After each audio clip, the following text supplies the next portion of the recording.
Guys, temenin cerita aku ya sambil nyetrika. Kalian mau tahu syahdunya Taiwan? Taiwan itu syahdu guys.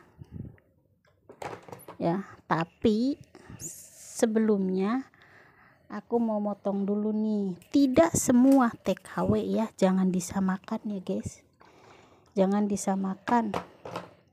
TKW ada yang pacaran, ada yang begini begitu, ada yang main sama bosnya, ada yang begini begitu. Itu tergantung orang masing-masing ya guys. Dalam arti aku tidak mengatakan semuanya ya guys, tapi aku jujur sama kalian ya, aku loh posisi single ya enggak, posisi single. Nah aku loh masih muda, usiaku waktu di Taiwan itu 8 tahun yang lalu ya, 8 tahun yang lalu, 9 tahun yang lalu mungkin ya. Usiaku belum 40, 36an gitu. Aku masih puber kedua dong ya. Ya enggak guys? Puber kedua. Dan di Taiwan ini ya, maaf juga sebelumnya kalau banyak juga ya cewek-cewek yang pacaran dengan orang Thailand gitu, orang Indonesia, mau sama orang Filipina, orang Taiwan juga is okay gitu. Jalan hidup mereka masing-masing. Dan aku kalau dibilang nggak suka ya atau anti orang Indonesia, nggak juga. Aku pernah pacaran sama orang Medan, dia kerjanya di kirim-kirim barang dari Cilung itu ke Cina, ke Ximen gitu loh, pokoknya daerah Cina gitu, kapal argo gitu. Aku sih nggak peduli dia punya istri atau apa, intinya kita happy di sini is okay, kita kembali pulang ya jangan tengok ke belakang, itu aja guys. Toh kita juga manusia normal. Nah tapi pacaran aku pacaran yang lu pacar gua di sini berarti lu suami gua dong gitu kan, lu nafkahin dong kebutuhan gua sebulan berapa. Nah itu pacaran aku. Tidak seperti istilahnya apa ya, TKW yang lain yang sorry nih, yang diporotin sama pacarnya gitu loh, tahun-tahun di luar negeri pulang nggak bawa duit gitu loh. Ya mungkin karena mereka cintanya cinta buta gitu ya. Aku bukan berarti cinta uang, tapi kan kita normal-normal aja ya guys. Dan kebetulan cowok aku itu bertanggung jawab, kita jarang ketemu juga, paling sebulan 2 kali gitu. Dan itu bikin aku happy guys, happy banget gitu. Tidak ada rencananya kita mau merit apa tuh, nggak ada lah, istilahnya kita enjoy gitu aja. Nah, di kontrak yang kedua ini aku juga pernah guys ngalami kecelakaan ya. Aku kecelakaan di jalan, ketabrak mobil guys. Nggak bohong, aku ketabrak mobil, nggak sadarkan diri guys. Masuk ke rumah sakit itu pakai nyiung-nyiung itu loh guys.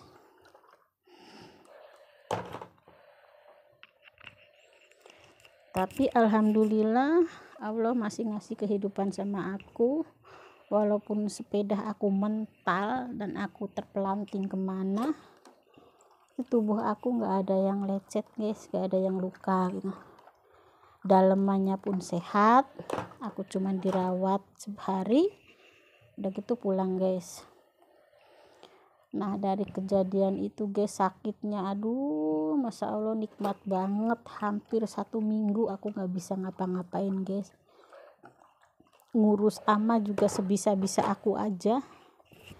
Kebetulan kan nyonya aku juga masih ngajar pulang sore. Bos cowok aku juga emang kerja pagi berangkat pulang malam jam 7. Jadi aku itu istirahatnya banyak banget guys. Kadang-kadang ama cuman kasih susu aja, yang penting hidup sama oksigennya yang bener, karena aku kan nggak bisa ngapa-ngapain guys. Nah dari kejadian tabrakan itu mestinya ada ganti rugi ya, karena aku bukan posisi salah, dan emang ada panggilan sidang itu 2 kali guys, tapi aku gimana mau datang. Nyonya aku cuman bilang nggak usah datang, kalau kamu nggak bisa mah biar aku aja, katanya gitu. Nah jadi setiap sidang itu nyonya aku yang datang gitu. Nah sidang ketiga, sebelum sidang itu nyonya aku ngasih tahu ke aku, udahlah jangan ada tuntutan apa-apa, katanya. Toh kamu juga sehat, katanya, semua biaya rumah sakit diobatin, terus stok obat kamu juga banyak, dari koyo, dari penghilang rasa nyeri, dari balsem apa, udah 1 kresek guys, setahun kali nggak habis. Ya aku bilang nggak apa-apa sih, cuman aku kan kerja seminggu ini nggak optimal, kalau lu nggak potong gaji aku mah nggak masalah gitu. Nah bos aku itu nggak motong guys, nggak motong gaji aku. Cuman bos cowoknya itu ada sedikit komplain, tapi nggak ke aku. Dia kalau ada apa-apa komplainnya ke istrinya. Dia bilang, lain kali kalau ada kecelakaan di luar rumah itu biaya tanggung sendiri, kecuali sakitnya posisi di rumah, berarti dalam posisi kerja aku mau tanggung jawab. Aku bilang iya, yain aja gitu.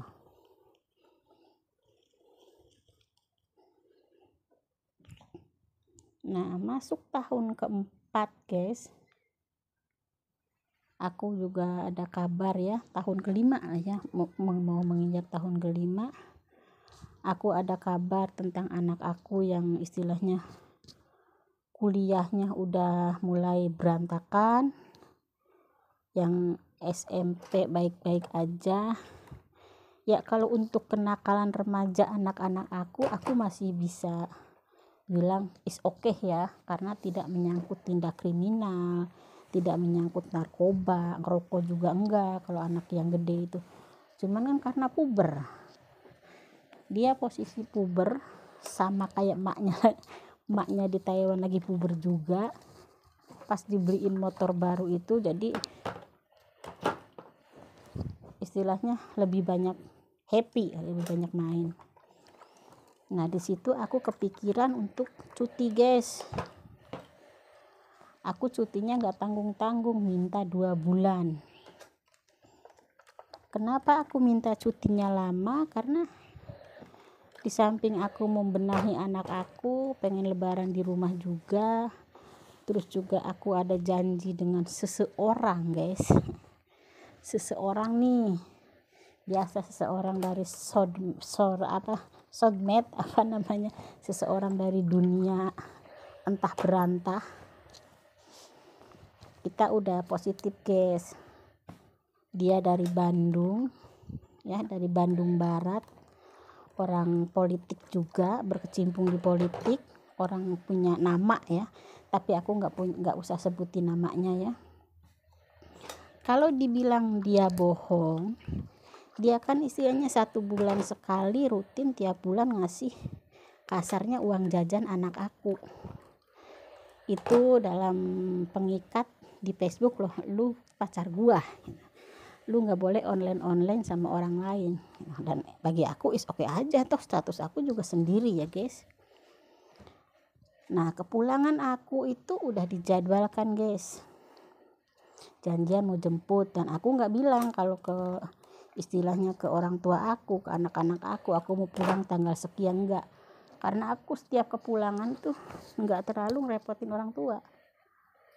Aku dari Arab yang katanya mesti, dulu kan TKW pulang dari Arab itu susah ya guys, yang jemputnya itu susah loh, kalau nggak ada orang dalam mesti pakai travel ini itu. Alhamdulillah usaha aku bagaimanapun caranya aku bisa pulang sendiri tanpa uang di bandara seperak pun nggak pernah keluar, dan itu cara aku sendiri bisa pulang nyampe Haurgelis selamat. Kalau tetangga aku pulang dari Arab udah nggak ngerti duit baru, Dia bilang entah habis berapa juta di bandara, yang minta sumbangan di mobil, yang ini yang itulah. Dia tahu aku datang dari Arab gak keluar duit tuh, dia kok pinteran, bagaimana caranya, katanya gini-gini. Wah, dia curhat ke aku guys. Ini cerita balik dulu ya. Nah terus waktu pulang dari Korea juga sama guys. Waktu itu kan bandara gak kayak sepulang dari Singapura.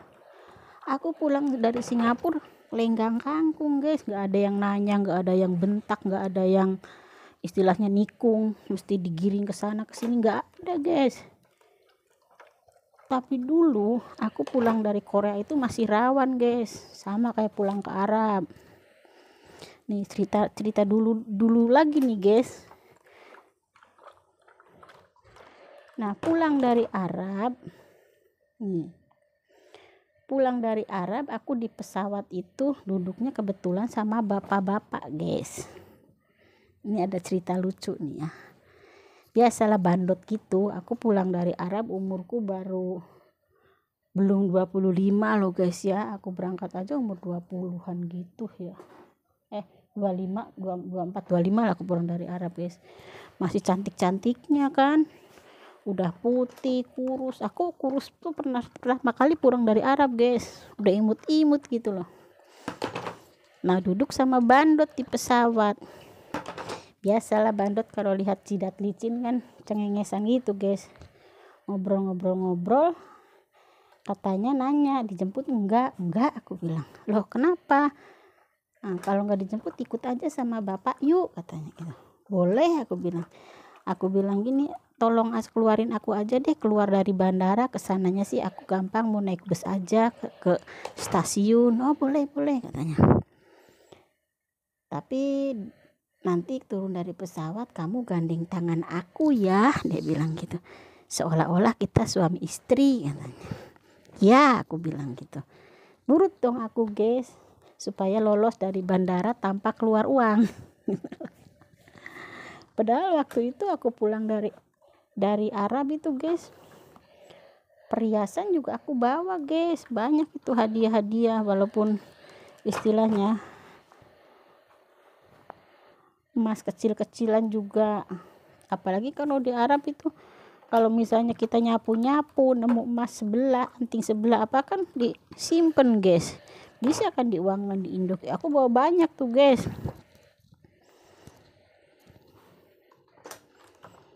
Nah setelah itu turun tuh guys dari pesawat, itu si bandotnya minta digandeng sama aku. Pede banget guys, dia gandeng aku dengan jalannya yang dengak. Gandeng cewek kecil mungil gitu. Nah emang iya guys, itu belum masuk pintu keluar aja dia kan bilangnya ke aku gini, kalau bapak mah katanya yang jemputnya orang dalam, petugas pegawai katanya gitu. Iya aku bilang percaya. Itu begitu kelihatan si bandot itu guys, itu polisi berpakaian lengkap guys dengan bintang-bintangnya yang banyak, dia langsung lambain tangan tuh sama si bapak itu. Nah aku juga lega dong guys ya. Nah ketemu tuh sama polisi itu tanpa bla bla nanya dari mana ini itu dari mana, bahkan itu si polisinya itu jemput tuh dari dalam guys, sebelum pintu keluar itu dia udah standby di dalam. Ya mungkin baju seragamnya itu ya guys, baju seragamnya itu yang ngaruh. Aku lolos dong guys, aku gembira banget. Nah cuman si bapak itu dia bilang gini, kita ke markas dulu, ke markasnya ini tuh ponakan aku, ke markas dulu ponakan aku sebentar, kita makan dulu di sana, setelah itu kita baru naik bus, satu arah kok sama aku, nanti kamu turun di patrol. Kebetulan dia orang Jawa Tengah kayaknya guys, aku manut juga. Dan itu kita lanjut ke perjalanan ke markasnya itu, markas polisi itu daerah mana deh lupa guys. Itu sampai selesai sholat asar, udah mau menjelang maghrib, ada sedikit was-was juga aku ya. Waduh ini aku mau di mana, ini mau jadi tahanan di sini gitu loh ya. Aku udah kayak ayam mau betelor itu guys. Nah di situ meyakinkan, bentar katanya ngobrol-ngobrol dulu karena banyak tamu juga tuh yang datang sama si bapak-bapak itu. Nah menjelang setelah maghrib kita naik bis malam guys. Bis malam aku dibayarin sama dia guys, gratis dong ya aku ya, udah mas selamat gitu, gak keluar uang, aku gratis. Aku dijemput sama suami aku dan adik aku itu di patrol guys. Jadi pulang dari Arab itu aku dijemput di patrol pakai ojek, bukan pakai ojek guys, bawa sepeda motor. Udah tuh ketemu selamat sama suami aku. Nah waktu ini cerita yang kedua guys, aku pulang dari Korea kan sama guys, zaman gawat-gawatnya kalaupun gak pakai travel itu mesti keluar uang ratusan ribu ya guys ya. Orang adik aku aja keluar dari Taiwan itu, pulang dari Taiwan kena 600 ribu di bandara. Nah aku kan gayanya udah kayak artis Korea guys artis dadakan. Nah aku pakai jeans yang ketat, rambutku dibonding guys, diwarnain, udah kan kulit aku putih guys. Nah aku udah pede tuh guys, tas udah aku geret. Sebelumnya itu ada anak Indonesia guys, TKW dari mana tuh ya, jalan sama aku tapi dia bukan dari Korea, ngomong terus. Nah itu udah ada tuh di bandara yang bodyguard yang pakai baju seragam yang bentak-bentak itu. Nah aku berusaha menghindar guys, aku jalan sendiri. Nah itu dia manggil dengan nyungut-nyungut gitu, mbak katanya gitu. Kenapa? Aku bilang itu, lu TKW ya katanya.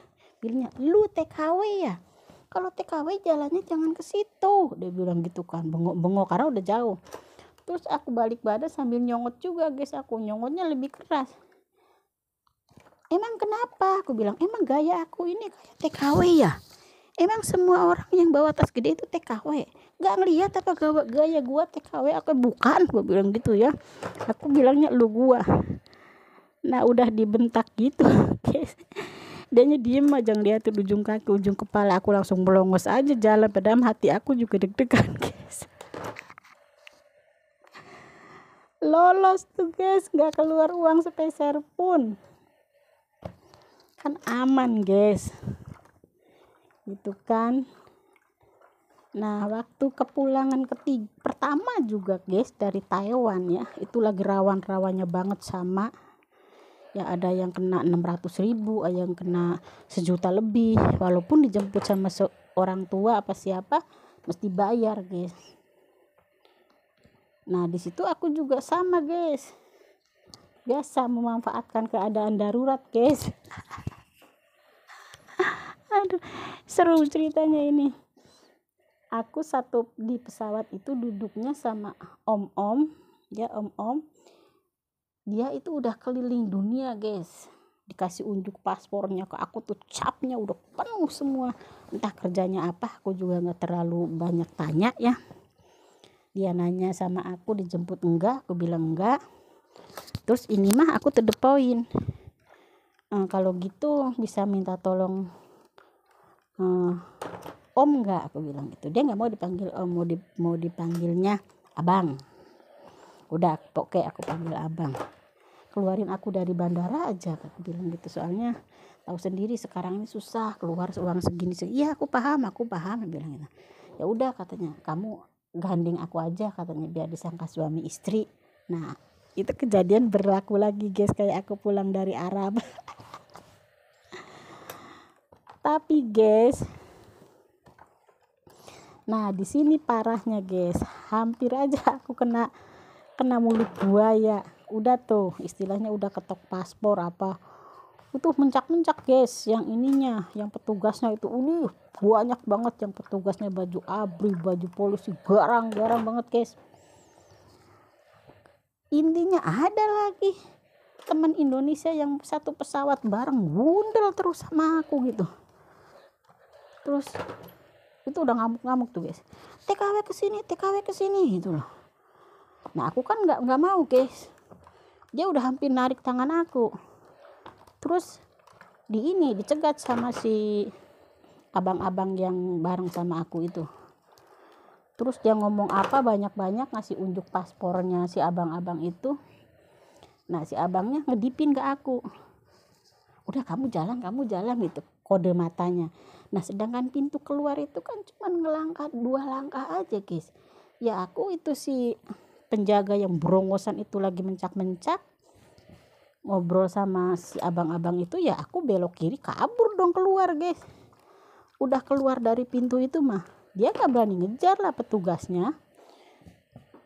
Dia udah ngeliatin aku aja tuh petugasnya guys, udah getem-getem. Udah kebayang itu mukanya itu petugas yang mau memboikot aku ke giring ke tempat TKW, dan udah di bengok-bengok. Akhirnya aku lolos juga guys. Cuman nih guys, badan aku sih bisa lepas ya, keluar aman. Koper aku ada di dorongannya si bapak-bapak itu, si abang-abang itu. Tapi si abang itu ngeliatin aku, ngasih tangan, pergi kata. Ya aku nyelonong aja guys, sambil deg-degan juga aku ngawasin dari luar. Itu setengah jam lebih gak keluar tuh si abang-abang. Dan setelah keluar mukanya kelihatan bete. Aduh kasihan. Dan dia bilang, ini gara-gara nolongin kamu dek, katanya gini, tas kamu udah dibongkar-bongkar, udah ditahan katanya. Masa katanya sama istri katanya beda-beda apa namanya asal paspornya. Aduh.